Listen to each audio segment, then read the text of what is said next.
So our first debate is, should FOSS licenses be enforced at all? And we have Pamela Chestek, Giovanni Gaudus, Mark Jones, and McCoy Smith. And who gets to go first? Giovanni. So we're still struggling with the projector, so you don't need it. Okay. So let me give you. Oh no, you have to give the Tom. No matter what, you need that slide up. Yeah. Okay. Just want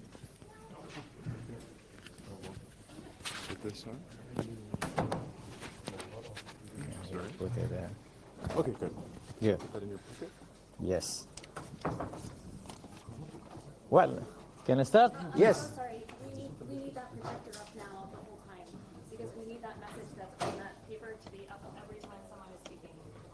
So it's not okay for the speakers to be recorded. Yes. Saying these things that we need that projector up. Okay. It's more important than the slides right now. Okay. Wait, no.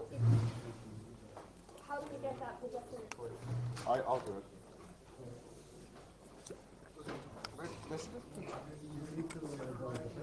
Yeah.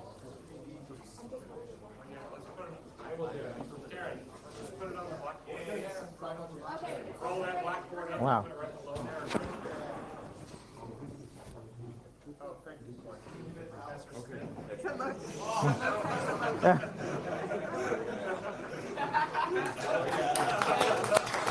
We're taking attendance first. Okay. Okay, can we start? Are we good?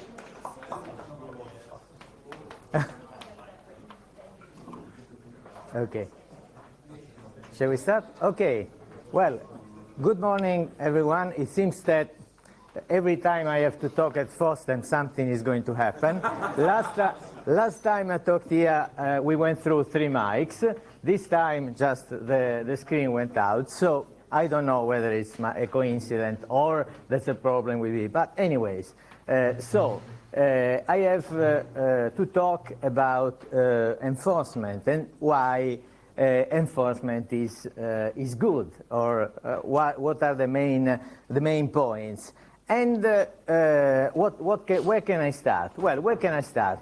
I can start maybe by quoting some very famous quote by a well-known author, Shakespeare, who says, and it's very famous, the first thing we do, let's kill all the lawyers. Well, some of you may find it amusing, but on the other hand, it won't change the fact that controversies will happen. And therefore, if we want, whether we want or not, we need enforcement. That's the main point. And first of all, we have to define what we mean by enforcement. Is enforcement litigation? Is enforcement only when you go to court, only when you really bring your cause to the tribunal, or is just not a gentle nudge, but maybe asking for compliance, asking politely, and then asking maybe with a louder voice? Is this enforcement? I think it is. I think that's enforcement, and I think that this vision is upheld also, but also by the principle of community-oriented enforcement, but also by the GPL cooperation commitment. This is another example. It doesn't rule out enforcement. It says that even if the scope is much less broad than the principle of community-oriented enforcement for GPL compliance, anyways, enforcement is still a possibility. And also, the Linux kernel enforcement statement does not deny enforcement, not only because it is in the name itself of the statement, but also because it only describes that enforcement has to be made has to be defined in scope. The scope of enforcement is not personal gain. The scope of the enforcement is not copyright trolling. The scope of enforcement, it doesn't have to have a negative impact on health and growth of software ecosystem. I'm quoting from the Linux kernel enforcement system. And so it is, as I pointed out, a necessary evil. Because let me do a personal example. Under Italian law, you may tell from my accent that I'm not exactly British, but when the code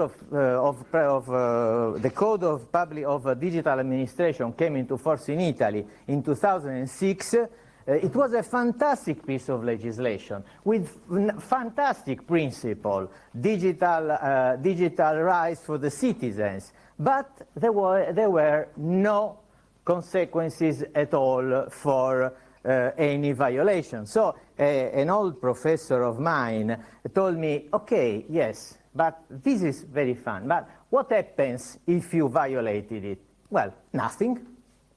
Nothing. You cannot force the public administration. You don't have any cause of action. And so, guess what? When the code of public administration got some momentum, when they introduced the consequences, when they introduced a way to force public administration to comply with it. So, I'm not telling that we have to enforce every single violation. Absolutely not. I'm not telling that we have to enforce even the most common or maybe just trivial violation. I just have to tell that we cannot deprive ourselves of the fact that we have to defend our freedoms. Also because a recent case of the European Court of Justice stated that when you breach a license agreement, you are in breach of copyright. You are in breach, you are availed of the same remedies you have for copyright infringement. And this, curiously enough, is the same statement that was given by the court in the first GPL compliance case, so the Welte versus Sitecom of the Munich Tribunal of 2004. And so we really have a powerful weapon. But as any powerful weapon, we don't have to use it in a futile way. We don't have, as I said before, we don't have to use in any case. Compliance is a process, and we already have some agreements which can be used for describing this process, but it is very important to do it and be prepared for litigation as well, which is a real complex topic. So enforcement is not something that you have the communities to be scared, because we owe also to the copyright holders, we owe to the community. We absolutely have to make people understand that they have the rights and their rights can be protected. Also because not everyone is behaving correctly. There are, of course, some bad guys, I would say. I won't go against people who violate the copyleft licenses just by mistake or by the fact that they misunderstood something. But when the violation is willful, then we will go and try to get compliance. And also, just to conclude, we have to think that maybe some of the arguments against enforcement go and derive for a misconception. Copyright is not a patent. Enforcing copyright is good. Copyleft stems from copyright. We have to defend our rights. Thank you. Okay, so I think the format that we all agreed to was each of us is going to do a 7-minute presentation, which Giovanni volunteered to do first, and then the people on the opposing side, which would be Pam and I, get to do cross-examination or rebuttal. So you got to continue to stand up there while I cross-examine you. But first you need to raise your right hand and say it after me. So I got 3 minutes. I have two questions, and one is not really a rebuttal, one sort of is. When you're talking about enforcement, you got any thoughts on whether that's a preferable course to take, civil versus common law jurisdictions? Since you're from a civil law jurisdiction, I don't know much about that. I'm a common law person. Second, isn't it true that the GPL cooperation commitment by excluding certain forms of enforcement is not being beneficial? Doesn't that essentially concede that there are problems with enforcement? Well, first question. Of course, I will go for the civil law litigation, but I have to point to one issue. In several states, this kind of infringement may also be criminal, and I would never go for the criminal prosecution. So I would say this would not be a right way to enforce. Second question, yes, you're totally right.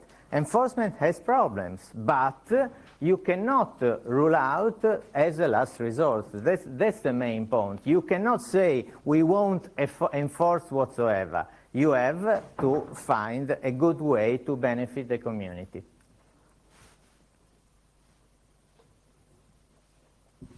No further questions. This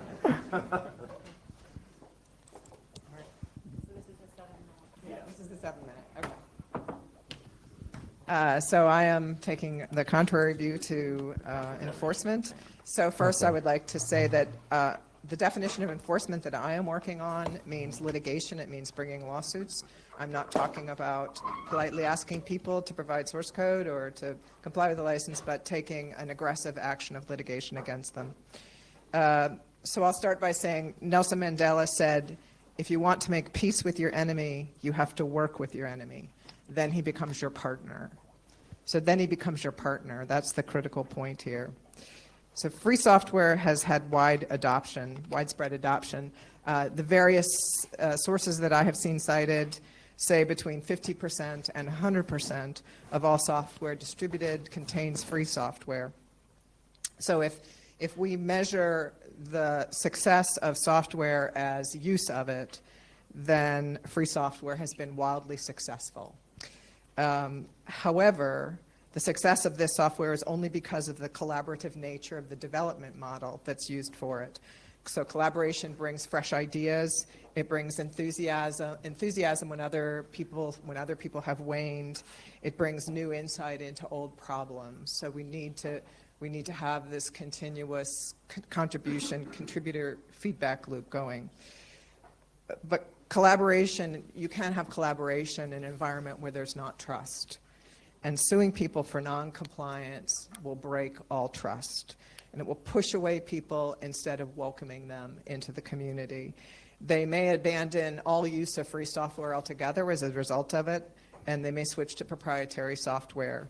A switch like that would be something that the legal department would advocate very strongly for. Legal departments are risk averse.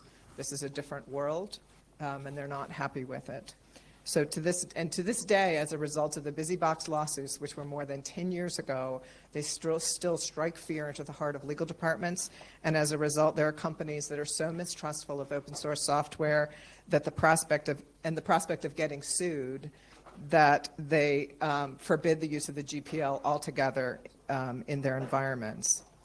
So once you've created that mistrust, it is very hard to build that trust again. It'll take years to rebuild that, and what you're losing during all of that time is all of those contributions that could have been made by that entity that was sued. So, and I'll also point out here that it's only commercial companies that get sued. We're not talking about individual developers here who are out of compliance, who are being targeted. So you're talking about targeting a huge swath of developers, companies that have a lot of people who may be contributors but are going to be barred from contributing.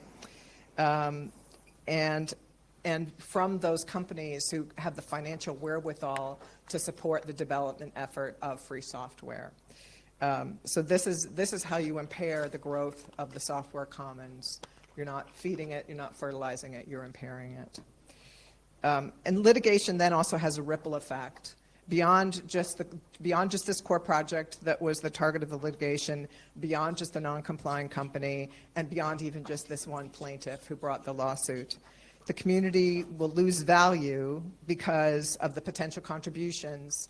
The project will lose value because of these potential contributions by the sued party. But not only that, they may then not want to contribute to any other software projects that they use. The project will lose potential users and contributors who might have joined because of what the sued company brought to the table for that project, its improvements and developments on the project. And then even other members of the project may become so disenchanted by the litigation and the lawsuit that they break ties with the project. So you may lose developers as a result of this litigation. And let's also just recognize that litigation it's really a copyleft problem. So Jacobson v. Katz in the United States was about the artistic license, which is not a copyleft license, but it was a claim, but it was sort of an outlier because it was a patent infringement lawsuit that with this copyright claim tacked on. But I've never heard of anyone complaining about noncompliance, and certainly not even complaining about noncompliance, much less suing on noncompliance with the MIT, the BSD, or the Apache licenses. So it's really just a copyleft problem. And then also keep in mind that we're talking here about cases where the recalcitrant sharer has been approached and advised of the noncompliance. Back to Giovanni's point that it's not just, we're suing people at the drop of a hat. They have been notified and they have time to come into compliance, but for some reason they have chosen not to comply. This is a choice on their part. They've chosen to fight, and when they choose to fight, it's going to be a long and expensive one, and this is going to be time and energy spent on litigation that could be much better spent in other ways. And it's also likely just going to get some orphan bit of software, a bit that may not end up being valuable to the larger project as a whole because it's not been part of the development process all along. Is it really worth it? Is it really worth it to go through this expensive, time-consuming litigation just for maybe a loadable kernel module? Is it really worth the candle to do that? So. And there's even now less reason to sue for compliance than there was during the BusyBox years. Now there are more pressures to contribute to free software. Software is replacing hardware. It's becoming much more critical. It's replacing hardware. It's replacing machines. It's even replacing human acts in some cases, human intellect in some cases. And so software malfunctions are no longer just an annoyance, but everybody understands they're crucial, that there are security issues in software, planes crash, identities are stolen because of problems with software. Companies that embed software into their hardware projects are also now quite savvy, and they're asking for bill of materials from their supply chain. They're no longer cavalier about the provenance and reliability of the software. They now have come to understand that communal effort is the best way to go about ensuring these problems don't arise, and when they do arise, that they are fixed quickly. So market forces are driving compliance, and litigation doesn't have to any longer. So suing over compliance sends the opposite message of what we should be sending. Messages of inclusiveness. Yeah.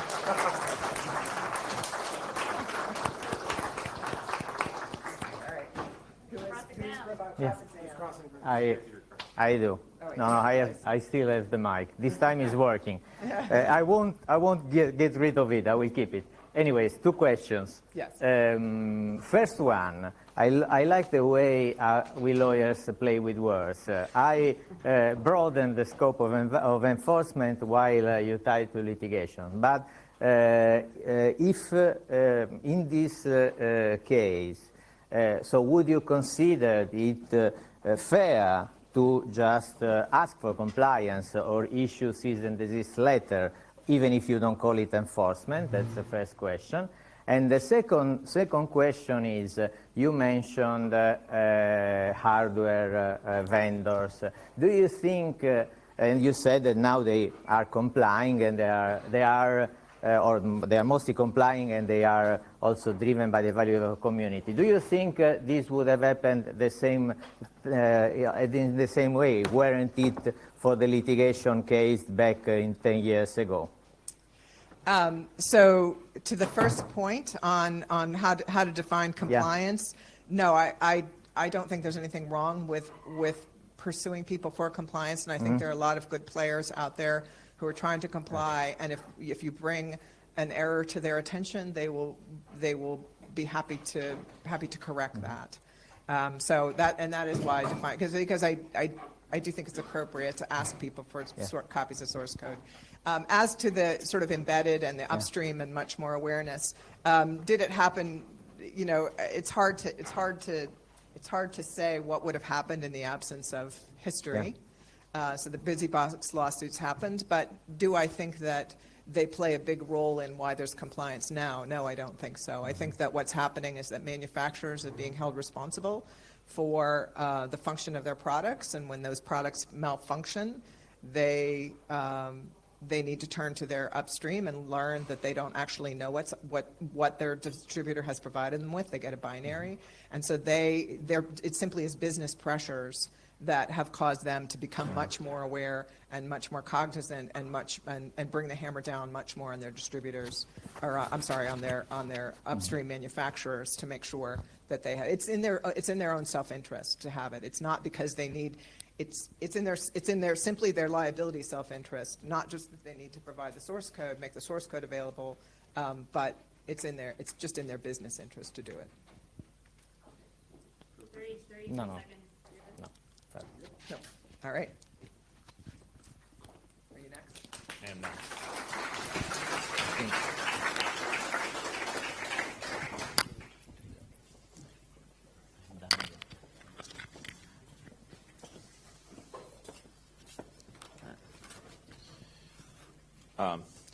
Pam, thank you for sharing your thoughts.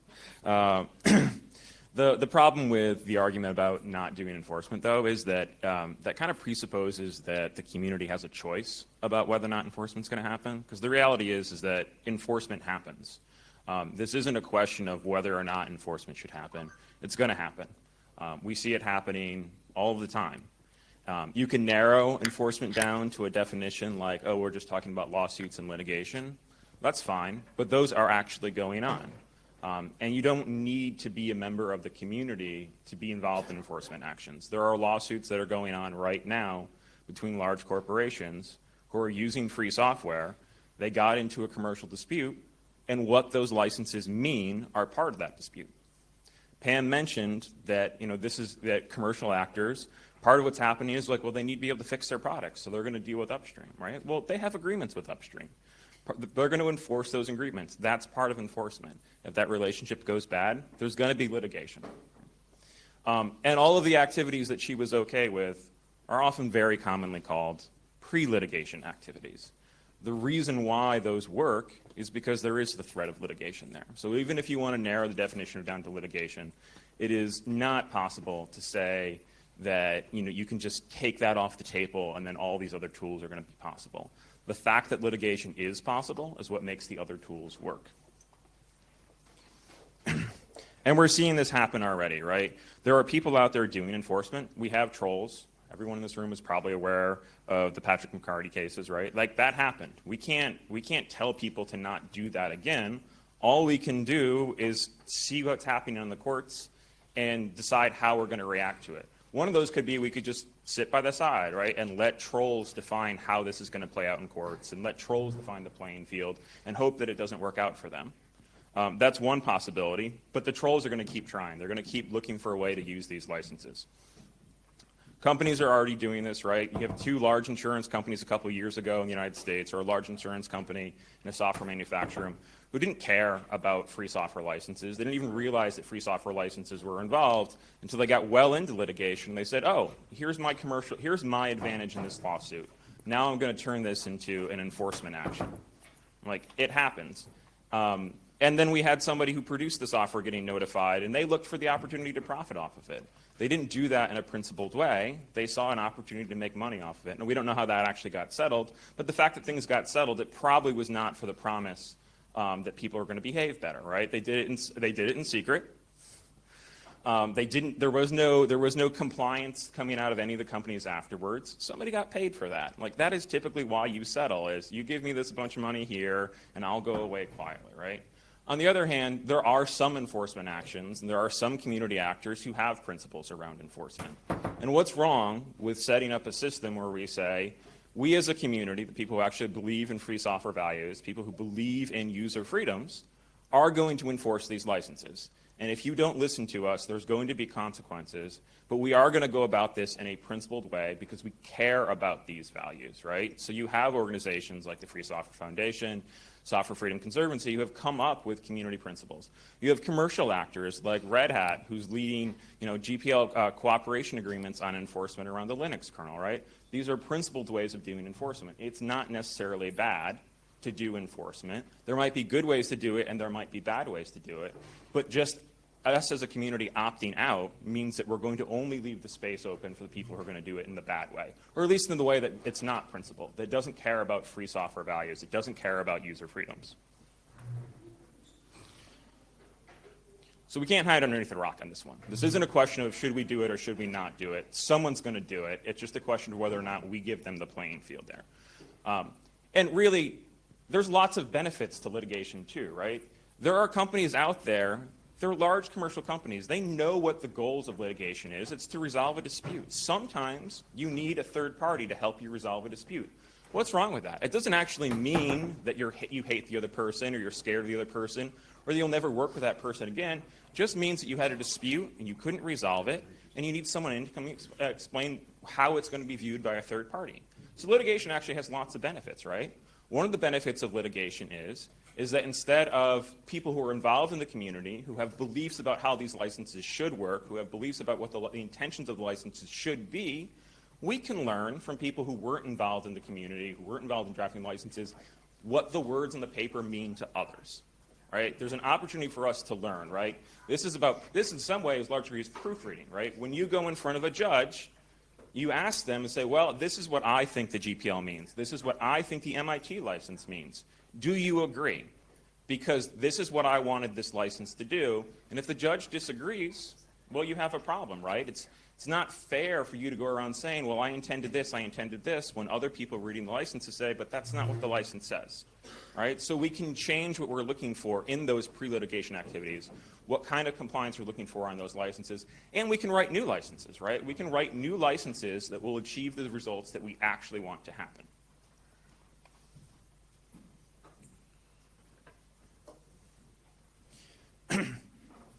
And litigation has happened in the past. I think Pam conceded this, right? Free software is being used more now than it ever has been. And we've already had litigation on it, right? In the early 2000s, we had some high-profile litigation cases. The BusyBox cases were already mentioned. However you feel about those cases, they happened, and it didn't actually stop companies from adopting free software, right? In the early 2000s, when those cases were being brought and enforced, and other ones too, GPLviolations.org, we had large commercial actors there saying, calling these licenses virals and cancers. Those companies aren't doing that anymore, right? We also had litigation out there where the question was, were these licenses even enforceable, right? Well, we had litigation that was resolved. Every company knows they're enforceable now. So, in conclusion, we don't have a choice. Companies aren't scared of it. We know that. So we might as well do it in a principled way so we can get the benefits of it.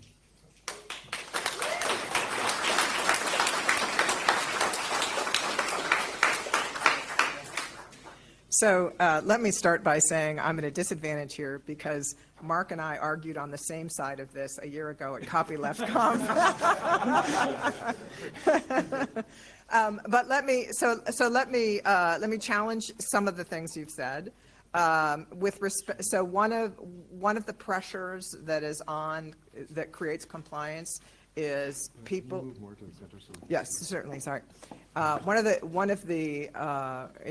things that encourages compliance is that people like to abide by their contracts. So simply behavior of but people don't go around intentionally. They do intentionally breach contracts, but they tend not to. People tend to stick to their contracts. So just the fact that there is an agreement, it's not just the litigation, it's not just the threat of litigation, it's not just the threat of a breach that makes you not breach a contract. It is you as an upstanding person will abide by your obligations under a contract. So it's not just litigation that is that sort of sword.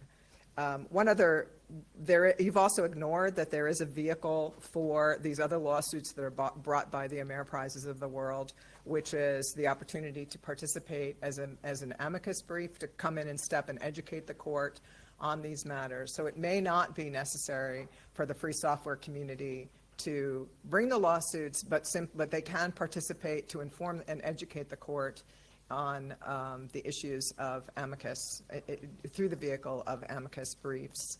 And I totally forgot what my third point was. Whatever your last point was? It was hard to keep in my head as I was doing this. 7 minutes is a long time to. All right. Well, whatever your third point was, I think whatever I said has already rebutted it. So,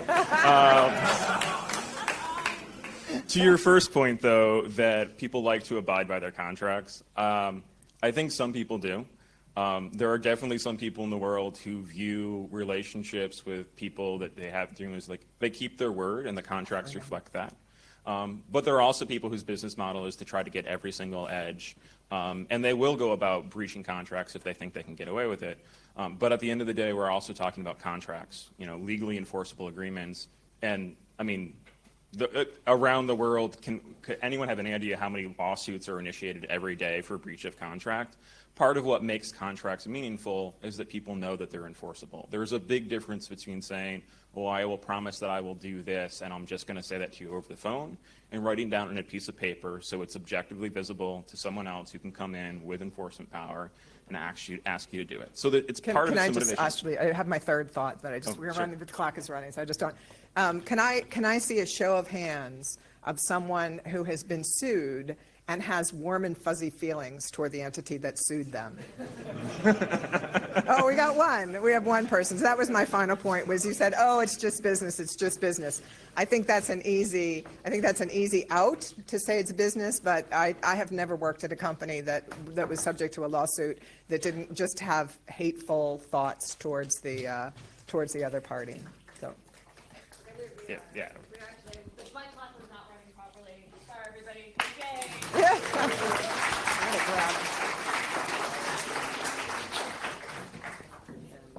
So I'm the second negative here on enforcement, and I'm going to one-up Giovanni and Pam by having two quotes. It's an old debater's trick. You can have mine. A debater's trick. The first is from a Supreme Court Justice of the United States about 100 years ago. He said, "The life of the law has not been logic, it is experience." The second is, if it ain't broke, don't fix it. And I'll explain both of those in a little bit of detail here. So the life of the law is not logic, it has been experience. You can interpret that a lot of different ways, but to me, one way to interpret that is we should not think of the legal system as something that's a logical system, where we can select the inputs, it will go through a systematic process of analysis that's predictable and that will get us a result that we like. In fact, it's quite contrary to that. Ideally, it would be logical like that, but it does not work that way in practice more often than not, or I would say somewhat frequently. I'll give you two examples of this from the free and open source software licensing world, or actually three examples. The first is Jacobson v. Katzer, which Pam talked a little bit about, and I think most of us has probably heard about that and remember that, wow, that's one of the first cases, if not the first case, that validated the free and open source licensing model in a court decision and said that the authors have the ability to pursue somebody for violation of the terms of the license. What a lot of people may not remember, although those of us who have been doing this for a while do remember is that that case was really messed up for a long time. The input into the system was not good. In other words, the two parties that were disputing in that case were not optimal. Their representatives perhaps may not have been advocating positions that we thought would have been good to get the result that we wanted. And at least in the district court, we got a decision that was contrary to what I think most people would prefer to have an interpretation of how free and open source software licensing works. It was through the efforts of a lot of people putting themselves in front of that litigation and lending assistance to the parties that we did get an appeals court decision that is now useful to all of us in understanding the licenses that we use. So that is a first example of a suboptimal system processing that could have gone the wrong way, but for some advantageous actions that were taken, and in the end, a court that saw things the way that we think they should be seen. By the way, the court that saw it that way is the exact same court that decided that Oracle should win with Google. So you take what you get from these courts. Sometimes they find things the way that you like. A lot of times they find things the way that you don't like. That's part of the system. Two other examples, a little bit more recent, from outside the United States. So McCarty versus Geniatech in Germany, and Helvig versus VMware in Germany.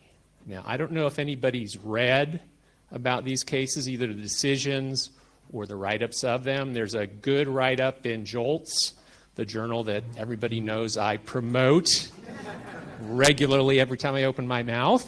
There's a good article on the Geniatech case in JOLTS from about a year ago describing how that went down. There has not yet been an article. If somebody's willing to write one on the VMware case, we'd be interested in publishing it. But the bottom line of those cases is the courts found what appear or set what appeared to be fairly difficult to meet standards of proof for whether you had copyright rights that you could assert against somebody that you believe to be an infringer. That is something I think that is problematic for people who want to think about enforcement. If the tests are hard, enforcement gets hard. And worse, if the output from the court is detrimental, there's a negative feedback loop there. The next court takes a look at that and says, well, the test is hard. We should make this hard for people who come into the court and want to enforce. That's why when you go to the system of enforcement through litigation, you are taking a risk that the inputs will be bad, the system processing will not be predictable, the outputs will be unfortunate, and there may be a negative feedback loop that makes things worse. So, litigation has, or enforcement has, its downsides. We need to consider that, and we need to consider that cases in the future may come to conclusions about the licenses that we like that may be detrimental to the way that we want the community of developers to work. And I'm not going to steal Van's thunder, but the Google versus Oracle case is another example where we need to watch that case carefully because it may indeed have some disadvantageous effects on the way people are thinking about how these licenses work. So I'll leave that at that. Now, if it ain't broke, don't fix it. We've got a big group of people in this room I think most of the people here probably owe their jobs to non-enforcement modes of compliance, and I think we should continue to have people encouraged to work in that way. Okay, so now you get to cross-examine me. All right. Mark. I get to cross-examine. All right, so I think we're going with 2 questions, or at least 2 questions that we can remember. I had 3, but I actually forgot my third one as well. So, all right. So my first question is, so Jacob V. Katzer. So you said that could have been a disaster until a lot of people engaged, and then we got a positive result. Isn't that an argument for an engaging in enforcement? Because we got a positive result when the people who cared about these licenses showed up to help educate the courts about how the licenses work. And then my second question is going to be, you said... As long as the system works in the way that you want it to, that's the right result. Don't assume that the system will always work that way. That's my cautionary note. Well, so this goes to my second question then, is you kind of implied that we shouldn't do enforcement because sometimes we might get negative results, and right now we're getting what we want because there's still the threat of enforcement. But we might, if we do too much enforcement, we might suddenly find out there is no threat of enforcement. Would we still get what we want if we take enforcement off the table? So I'm gonna echo what Pam said, which is I'm not sure that we can say for certain that enforcement in the past has resulted in compliance in the present. Nevertheless, I think that the way that's most consistent with the way the free and open source software movement works is to go to conferences, set up compliance programs, talk, train, develop systems, internal systems, develop tools in a way so that everybody can benefit and that everybody can run their operations in a way that is compliant and is consistent with the philosophy of the movement. I would advocate, and I hope most of you who owe your jobs to that would also advocate that that's the best way to get things done. Okay, so we have... No. I rest my case. Okay, now we have, I think we have 10 minutes for questions. No, we combined the two. So then why don't you give me the mic and Yeah. if you're taking questions. Questions.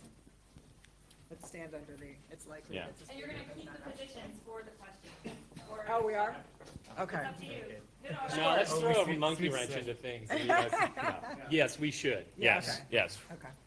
So it was very interesting hearing the positions about whether or not enforcement of licenses is required. I'm curious to know if you collectively would agree that licenses themselves are required, not necessarily, like not considering enforcement, just the licenses.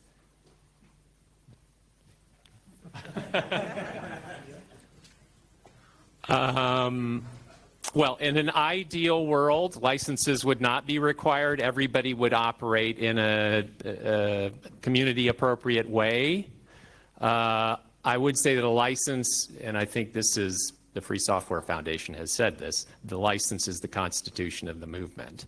So it's one way of outlining expectations for everybody who's operating in the space. Whether or not you actually actuate that as a legal document versus a set of principles, that goes into this enforcement question. I think licenses are required, and one that just happens to be how the legal regime that we work under works. If you don't have a license to use someone else's copyrighted work, you're not allowed to use it. However you articulate what that license is, whether it's through a passive acquiescence to someone's use or a casual conversation or a written document, licenses technically have to be granted. The advantage of written licenses, which might be going more to your question, is it adds clarity and certainty. It can be objective and it reduces misunderstandings. And I think it does go to McCoy's point of, right, these licenses in many respects do operate as kind of a constitution for projects or for the movement. But if they're not clear, we need a way of bringing about clarity about it. And not everybody is going to always agree. And you just need to find a way of getting to clarity about what the relationship is. Yeah, I would agree with that, with sort of the only thing to say in addition to that is that then if there were not written licenses, then the control problem would be much, much broader. So we see this happening all the time in collaborative communities that work with unwritten rules, is all of a sudden there's a shift and someone doesn't follow the unwritten rules and creates a lot of disruption. So the license acts as those written rules so that everybody has a common understanding of what's acceptable behavior. Yeah. I just want to point out that if you don't write any rules, so if you don't have licenses, lawyers will benefit greatly because we will have a total uncertainty. And coming on McCoy's point, if the license is our constitution, then we have to fight for it. Yes. So my question is, especially for those who oppose enforcement, does the time ever get better to do enforcement? Can we say maybe in 20 years some terms will be clearer in the industry so the courts will more easily get the right output from a certain input, for instance? Or is the decision, let's say, forever, so we will not do it even in a century from now? So I think in your example actually would be run counter to enforcement. If there were a court out there, the World Court were to say, here is how GPL works for every provision in it. Everybody knows the rules. There's no reason why anybody wouldn't follow that. So I think in that case, it's less likely to be the subject of enforcement. The ambiguity tends to allow people to raise questions about what the licenses mean. So whether 20 years from now enforcement will be good or not good, I don't know. That's hard to predict. It really depends on a lot of different circumstances. But I'm not so sure that more court decisions will. I think more clarity in court decisions will put the roadmap out for everybody on how they need to operate. You want to respond to it, Pam? No. It's...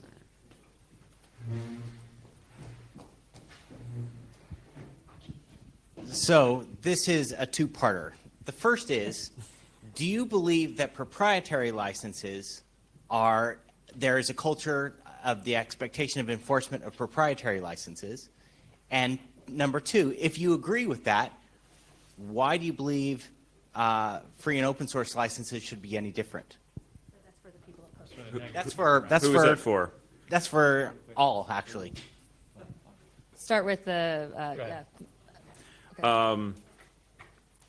I think there probably is an expectation that proprietary licenses will be enforced more readily than free software licenses. I suspect it's probably because we just think companies are willing to be more litigious, and free software is made by individuals who are less sophisticated when it comes to litigation and commercial dealings, which I don't think is actually, that's just not true, right? Like, free software is produced by large companies that are very sophisticated. So that expectation might be out there. At the same time, too, I also think that the expectation that proprietary licenses will be enforced, they're not enforced quickly. It's not like everyone who bought proprietary software got sued by the manufacturer, nor is it true that they were all in compliance. I think the fact that there's that expectation of differences is a problem and to a disadvantage of the community, though, right? Is that somehow the community should be above doing litigation, but it's okay for companies to do it on their proprietary licenses. Why should we give the proprietary license manufacturers that advantage? I actually disagree with the premise that there's more enforcement going on in proprietary licenses. I think, yeah, McCoy's nodding his head. I think that the companies that are doing enforcement work on copyright licenses, the very last thing they want to do is sue a customer, and they will only do it if it's already a lost cause, if it's already and there's a lot of money involved that can be recouped. But if well, yeah. But really, you know, they would much rather have a paying customer who's paying a bit more because they've convinced them that their non-compliance really means they should be coughing up a little more money than they are now. But they'd much rather keep that customer and write off the loss rather than lose the customer entirely and lose all income from that customer. So I don't think that proprietary companies have a culture of enforcement. I think it is just the opposite. No, I agree with Dan. And I agree with Mark. I agree with Pam too. So. Thanks for all that. Do you think that enforcement and litigation, as you narrow it down, is it working on license by license case? So if in the future that we said that maybe in 20 years' time some court has already defined all the points of GPL, but maybe then we should all have moved to another license which is still ambiguous by then? Or do you think that results of enforcements and litigations apply to everything? Is that for one side, one particular side or the other? Anybody want to take that?